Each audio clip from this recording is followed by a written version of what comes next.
ಹಳ್ಳಿಯ ಒಂದು ಸಣ್ಣ ಮನೆ. ಮನೆ ಮುಂದಿನ ತೋಟದಲ್ಲಿ ಗುಲಾಬಿ ಹೂವಿನ ಸುವಾಸನೆ ಹರಡಿಕೊಂಡಿತ್ತು. ಆ ಮನೆಯ ತಾಯಿ ಮಂಜುಳಾ ಒಬ್ಬ ಸಾಮಾನ್ಯ ಮಹಿಳೆ, ಆದರೆ ಅಸಾಮಾನ್ಯ ಹೃದಯವಿದ್ದಳು. ಮಂಜುಳಾ ಮುಂಜಾನೆ 5 ಗಂಟೆಗೆ ಎದ್ದಳು. ಮೊದಲು ದೇವರ ನೆನೆದು ತಾಯಿದೇವಿಯ ಮುಂದೆ ದೀಪ ಹಚ್ಚುತ್ತಳು. ಆಕೆಯ ಮಗ ಅರುಣ್ ಮತ್ತು ಮಗಳು ಕವಿತಾ ಶಾಲೆಗೆ ಹೋಗುವ ಮೊದಲು ತಾಯಿಯ ಬೆವರಿನಿಂದ ತಯಾರಾದ ಆಹಾರವನ್ನು ಸವಿಯುತ್ತಿದ್ದರು. ಬೆಳಗ್ಗೆ ತಮ್ಮ ಮಕ್ಕಳನ್ನು ಶಾಲೆಗೆ ಕಳಿಸಿದ ನಂತರ ತಾನು ಸಹ ಶಾಲೆಗೆ ಹೋಗಿ ಕ್ಲಾಸ್ ರೂಂಗಳನ್ನು ಸ್ವಚ್ಛ ಮಾಡುತ್ತಿದ್ದಳು. ನಾನು ಓದಿಲ್ಲ, ಆದರೆ ನನ್ನ ಮಕ್ಕಳೂ ಓದಬೇಕು ಎಂದು ಹೃದಯದಲ್ಲಿ ನಂಬಿಕೆ ಇಟ್ಟುಕೊಂಡು ದುಡಿದಳು. ಒಂದು ದಿನ ಅರುಣ್ ಕಾಲೇಜು ಟಾಪರ್ ಆಗಿ ಮಹಾನಗರದ ಕಂಪನಿಯಲ್ಲಿ ಕೆಲಸಕ್ಕೆ ಸೇರಿದ. ಮಂಜುಳಾ ಆ ದಿನ ತನ್ನ ಮುಖದಲ್ಲಿ ತಿರುಗಿಸಬಹುದಾದ ಮೊದಲು ನಗು ಮೂಡಿದಳು.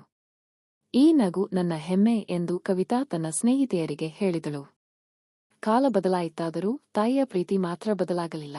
ಮಂಜುಳಾ ಇನ್ನೂ ಪ್ರತಿದಿನ ಬೆಳಿಗ್ಗೆ ಎದ್ದು ದೇವರಿಗೆ ಪ್ರಾರ್ಥಿಸುತ್ತಾಳೆ, ಮಕ್ಕಳಿಗೆ ಕರೆ ಮಾಡಿ ಊಟ ಮಾಡಿದೆಯಾ ಎಂದು ಕೇಳುತ್ತಾಳೆ. ಅವಳ ಪ್ರೀತಿ ಶಬ್ದಗಳಲ್ಲಲ್ಲ, ಕ್ರಿಯೆಗಳಲ್ಲಿ ಜೀವಂತವಾಗಿತ್ತು. ಏಕೆಂದರೆ ತಾಯಿಯ ಪ್ರೀತಿ ಎಂದು ಹೊಳೆಯುವ ದೀಪವಂತೆ ಕತ್ತಲಲ್ಲೂ ಬೆಳಕು ಹರಡುವ ಶಕ್ತಿ ಹೊಂದಿರುವುದು.